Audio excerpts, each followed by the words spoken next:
Olá a todos, todas e todes. Vou apresentar o trabalho A Canção de Câmara e a Relação entre Corpo e Voz, compreendendo o senso comum através de narrativas. Esse trabalho foi elaborado juntamente com Luiz Ricardo Basso Balesteiro e é oriundo de uma pesquisa de mestrado em andamento. O tema é a canção de câmara e a relação entre corpo e voz no evento recital, no ato da performance. E dali surgem 3 perguntas-tema. O que é normalmente esperado num recital de canto? Quais são as práticas historicamente construídas e quais são os limites impostos aos corpos? A justificativa se dá pela necessidade de entendermos como se constitui o senso comum, a forma e a estrutura do recital que é considerado tradicional e o que as pessoas relacionadas a essa arte pensam a esse respeito. Temos como objetivo entender a constituição desse senso comum e quais são as suas reverberações nos processos de produção e de recepção da canção de câmara hoje, e então repensar o senso comum e transformá-lo, como intérpretes, artistas e pesquisadores que somos. A estrutura do trabalho se dá através da investigação de narrativas das vozes de artistas, pedagogas e de uma especialista na divulgação da música clássica. Como artistas, temos primeiramente a Ellie Amelin, soprano e professora neerlandesa, nascida em 1933, muito reconhecida pela sua interpretação de canções de câmara. Ela aborda o assunto numa série de vídeos no seu canal do YouTube, publicados em 2020. Temos então a Lotte Lehmann, falecida em 1976, que foi uma soprano alemã naturalizada norte-americana, muito conhecida pela sua interpretação de ópera e canções germânicas.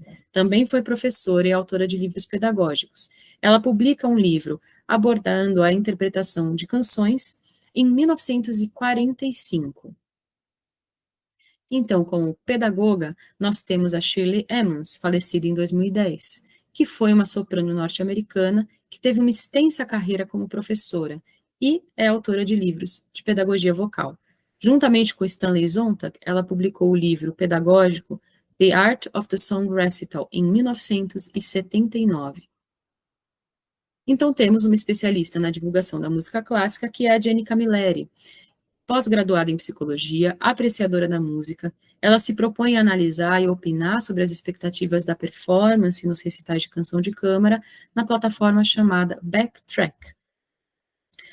Quando nós colocamos essas narrativas no tempo, historicamente, localizamos historicamente essas narrativas, em 1945 nós temos a Lotte Lehmann. Ela reforça a importância da originalidade e da vitalidade na interpretação e valoriza a maleabilidade do cantor no momento de se apresentar. Então, nós temos, em 1979, a Shirley Emmons, junto com o Stanley Zontac, que vão publicar instruções apresentadas num formato de lista ou num manual para ser um bom recitalista. Ela entende o corpo como um meio de manutenção e de boa execução vocal e não aborda o corpo como um elemento artístico da performance.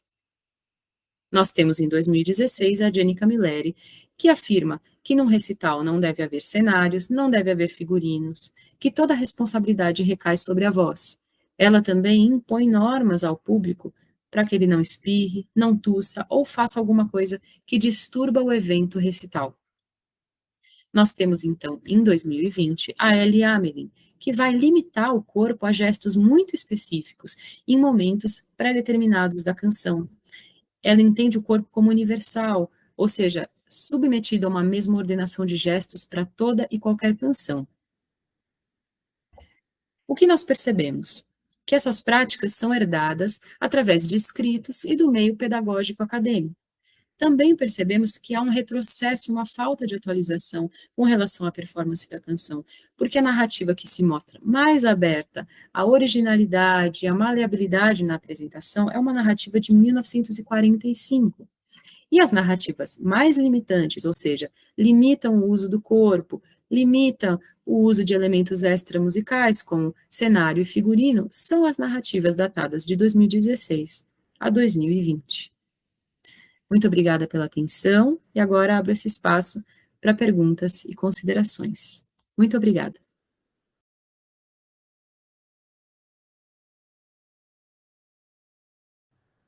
Olá, eu me chamo Tainá Bonacorsi, estou aqui com o meu orientador do mestrado, o professor Paulo Egídio Lucan, e nós vamos apresentar o texto que fizemos em parceria, junto inclusive com o professor Rael Toffel, que se intitula Tecnologia e o Corpo, Dados e Desafios durante a Pandemia. Nossa questão principal foi focada nos anos de 2020 e 2021, analisando as dificuldades enfrentadas por discentes e docentes, membros de instituições públicas, do bacharelado de violino e viola, nesse período de transição das aulas, né, que antes todo mundo sabe, eram presenciais e tiveram que ser online devido ao isolamento. Nesse artigo, que é uma parte que a gente tenta explorar um pouco mais as coisas que não deu tempo de fazer no mestrado, a gente explica e apresenta a correlação de Pearson associada ao nosso levantamento via questionário online, que testa a hipótese se as dificuldades observadas entre tecnologia e corpo podem estar interrelacionadas. Nosso grupo consultado se estrutura dessa forma, né, com grande parte dos docentes de violino e viola e quase metade dos discentes de violino e viola.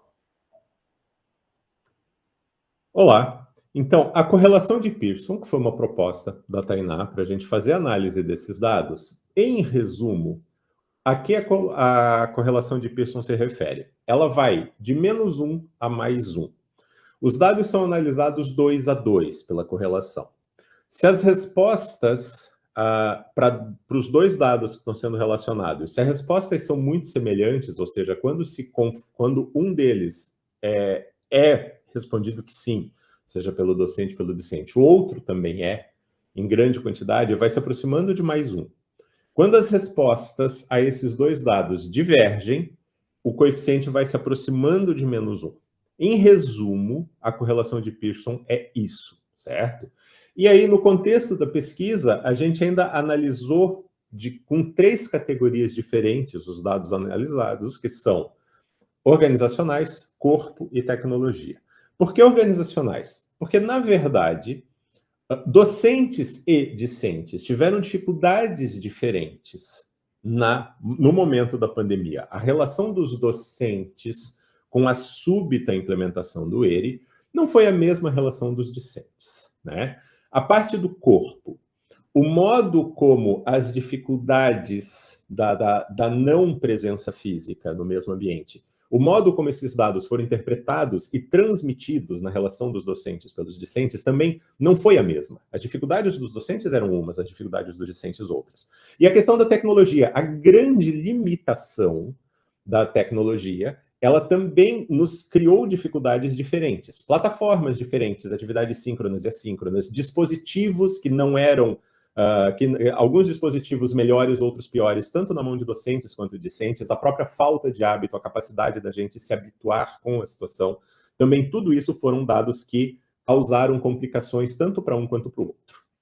E aqui a gente tem os dados em si, né, da análise feita pela Tainá, que ela daí sugeriu um esquema de cores para facilitar a nossa visualização. Então, as correlações mais distantes são cores mais frias, cores mais próximas do azul, as correlações mais próximas, cores mais quentes, mais próximas do vermelho. E aí, só para resumir essa explicação, né, entre a correlação negativa e a correlação positiva das dificuldades relatadas, a gente tem uma grande descrição de não associação direta entre a categoria organizacional e a categoria tecnologia, provando que muitas das questões de dificuldade ou de não interpretação não derivavam nem das ementas ou da capacidade de organização do discente ou do discente, e nem das limitações da tecnologia em si. E já do outro lado da moeda, a gente tem uma correlação positiva bem forte no que se associa a questões de corpo e questões de tecnologia. Por exemplo, a qualidade da conexão e a percepção corporal e o desenvolvimento da motricidade fina com relação à visão bidimensional que é possível via telas. A gente conclui, então, 4 pontos, né? Ou seja, a diferença ela se dá no meio da comunicação empregada, quando a gente sai do presencial e vai para o online. Porém, as ações dessa tradução não levaram em consideração as limitações dessas ferramentas tecnológicas utilizadas. E essas limitações, elas são inerentes da tecnologia digital. Ou seja, elas fazem parte da essência dessa ferramenta. E elas estavam sofrendo exatamente no processo de tradução e de adaptação do mundo presencial. Por último, a gente se questiona se essas tipos de tradução não seriam formas de se engessar as transformações potencialmente enriquecedoras da arte da performance dentro e pro digital. Para terminar, essas são as nossas referências e a gente gostaria de agradecer a CAPES pelo financiamento da minha pesquisa de mestrado e aos grupos de pesquisa que participamos, o Problema da Interpretação, da UEM, associado ao programa de pós de lá, e ao GPINC, que é um grupo de pesquisas da Unicamp.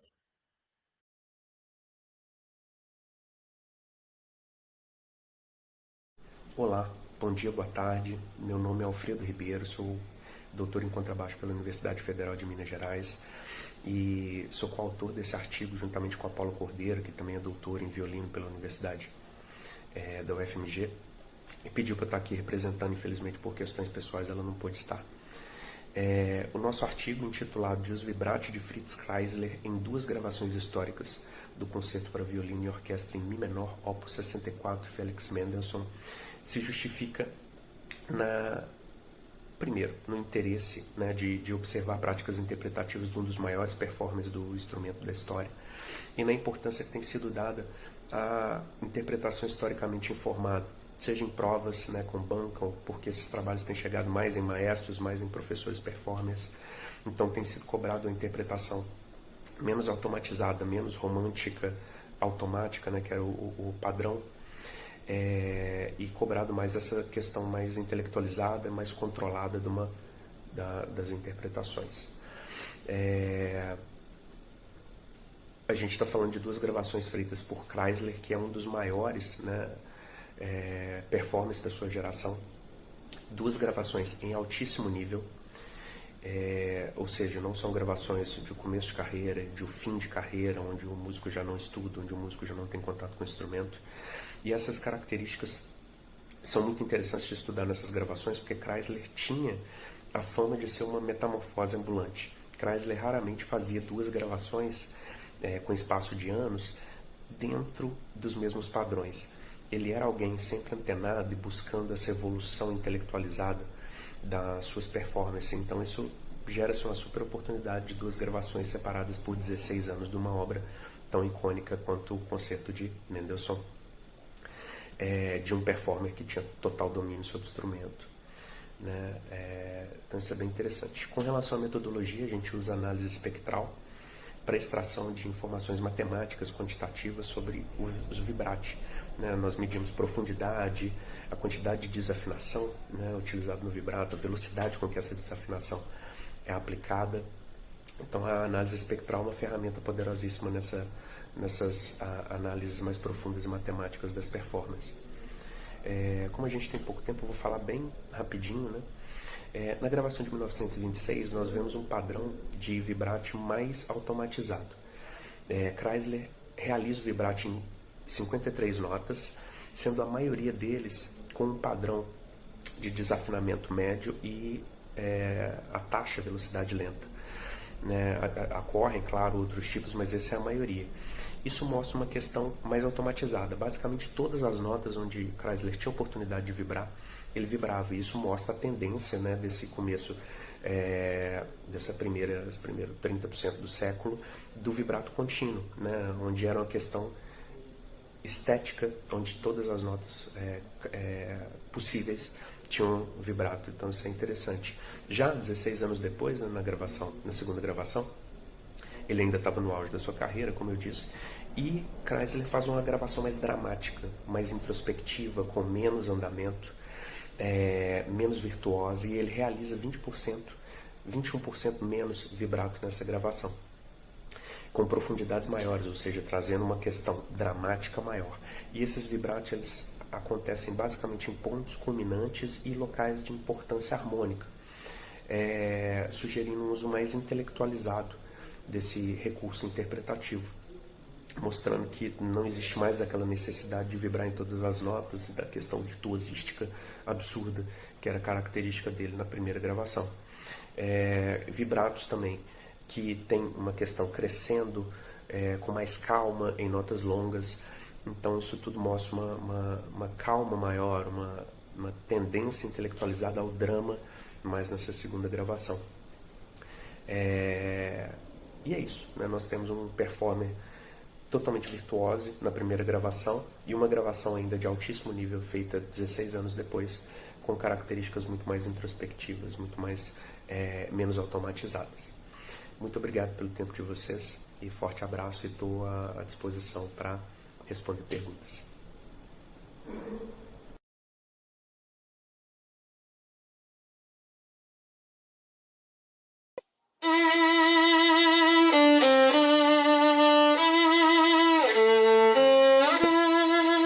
Capricho Polonês foi composto em 1949 e remete à dança popular Kujawia, tendo em comum ritmos acentuados no final da frase, diferentes centros tonais e um acelerando no final da peça.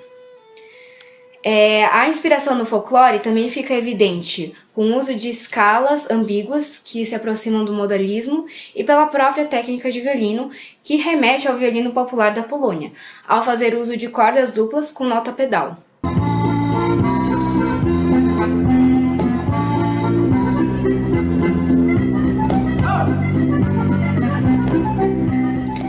No quesito técnicas de violino, verifica-se que o capricho polonês emprega um conjunto seleto de elementos técnicos. Esses elementos são divididos na literatura pedagógica em duas partes: técnica de mão esquerda e técnica de arco. Sobre a técnica de mão esquerda, a gente pode ressaltar a predominância de duas coisas: mudança de posição e vibrato. De acordo com o levantamento que consta na tabela, as posições mais utilizadas são a primeira e a terceira posição.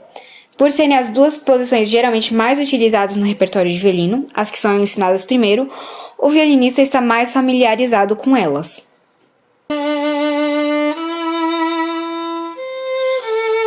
Um recurso importante da técnica da mão esquerda é o vibrato, um movimento oscilatório do dedo, pulso ou braço que provoca a oscilação da altura da nota tocada. O vibrato é um recurso expressivo que auxilia na condução dos fraseados e projeção sonora, e devido às suas diversas possibilidades de realização, imprime a particularidade sonora de cada intérprete. A introdução do capricho polonês, o andante, é um trecho lento, então é um ótimo trecho para desenvolver essa habilidade técnica. As questões técnicas de arco se resumem a golpes de arco. No capricho podemos verificar que tem détaché, legato, spiccato e acordes, sendo uma característica bem marcante a alternância de détaché e spiccato.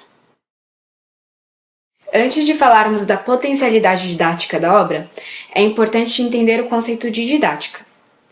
Didática compreende as relações existentes entre ensinar e aprender. A arte de ensinar não se limita apenas aos processos técnicos e metodológicos de ensino, mas inclui também pensar o porquê de ser ensinado e para quem está sendo ensinado. No livro Psychology for Musicians, há um capítulo dedicado a qual é o papel do professor de instrumento, e que nos interessa particularmente para essa pesquisa. Neste capítulo, os autores levantam as competências e o conhecimento necessário para a habilidade de ensinar, ou seja, o que faz o seu ensino ser didático. Eles abordam um aspecto fundamental quando eles defendem que uma grande qualidade de um professor é saber que o repertório utilizado com o estudante não é uma finalidade, mas um meio de adquirir conhecimento musical e desenvolver as habilidades técnicas e a capacidade de se expressar. Então, a peça, para ter um caráter didático, não precisa ser necessariamente escrita originalmente com esse intuito, mas precisa servir como um meio para desenvolver as habilidades técnicas e musicais do intérprete. O Capricho Polonês de Grażyna Bacewicz, então, apresenta uma alta potencialidade didática, pois a partir dele é possível abordar diversos elementos técnicos do violino. Outra característica que reforça sua potencialidade é a forma como esses elementos estão distribuídos, em que existe um certo padrão de combinação e repetição desses elementos, o que facilita na hora do estudo. A peça também é interessante de um ponto de vista da performance, pois tem trechos virtuosísticos como escalas, passagens rápidas e acordes com acelerando no final, cuja execução não é muito difícil. Vale lembrar que Bacewicz, além de uma ótima compositora, era uma grande virtuosa do violino. Por trazer essa sonoridade que remete ao violino popular na Polônia, também tem boas escolhas interpretativas que o intérprete pode fazer. Autores da área ainda ressaltam essa questão da interdisciplinaridade e também como é importante construir um conhecimento musical mais amplo, um repertório mais versátil, pois isso ajuda a desenvolver tanto as habilidades técnicas quanto expressivas a longo prazo. Tendo isso em vista, a inserção do Capricho Polonês de Bacewicz no repertório seria muito benéfico, pois se afasta daquele repertório convencional, canônico, e também uma forma de trazer à luz a obra de uma compositora mulher.